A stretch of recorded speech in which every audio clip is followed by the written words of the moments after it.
હાલ છેલ્લા કેટલાય સમયથી ગુજરાતમાં ગોંડલ અને રીબડા છે તે ચર્ચાનો વિષય બન્યા છે ને એમાં પણ જે પાટીદાર યુવક દ્વારા આપઘાત કરવામાં આવ્યો છે તે મુદ્દે અનેક ચોંકાવનારા ખુલાસાઓ પણ સામે આવ્યા છે। ત્યારે હવે મૃતક દ્વારા લખાયેલી સુસાઇડ નોટ સામે આવી છે। આજે તેના વિશે જ વાત કરવી છે। નમસ્કાર, આપની સાથે હું ભગવતી વિશાવડિયા। રીબડાના અમિત દામજી ખૂંટ નામના યુવકે જે આત્મહત્યા કરી છે, સગીરાએ અમિત ખૂંટ નામના યુવાનને બળાત્કાર ગુજાર્યાનો આક્ષેપ કર્યો હતો। ત્યારે સમગ્ર મામલે છે જે યુવક છે તેના ઉપર આરોપ લગાડવામાં આવ્યા હતા। તેણે પોતાની વાડીએ ગળાફાંસો ખાઈને આત્મહત્યા કરી છે। ત્યારબાદ પોલીસ તપાસ શરૂ થઈ છે અને તેની સુસાઇડ નોટ સામે આવી છે। ત્યારે સમગ્ર ઘટનાને લઈને આપણી સાથે પાટીદાર જે અલ્પેશ કથિરિયા છે તે જોડાઈ ગયા છે। તેની સાથે જ સીધી ફોન લાઈન પર વાત કરીએ। અલ્પેશભાઈ, જે અહીંયા રીબડામાં ઘટના બની છે કે યુવકે છે એ આત્મહત્યા કરી છે, આપ કઈ દ્રષ્ટિથી આ ઘટનાને જુઓ છો?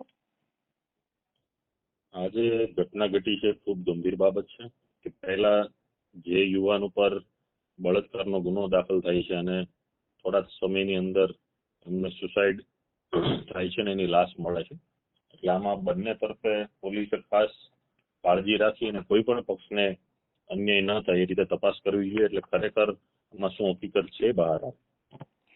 જે પ્રકારે અનુરજસિંહનું નામ આવી રહ્યું છે ને, આપે સુસાઇડ નોટ પણ વાંચી છે, તેના વિશે આપનું શું કહેવું છે? આમાં જે સુસાઇડ નોટ આવી છે એમના અનુરજસિંહનો એમના પુત્રનો ને જે ઉલ્લેખ કર્યો છે, સુસાઇડ નોટને જોતા અને ફરિયાદીની ફરિયાદ જોતા બંને પક્ષે પોલીસ તપાસની વિશેષ જરૂર છે।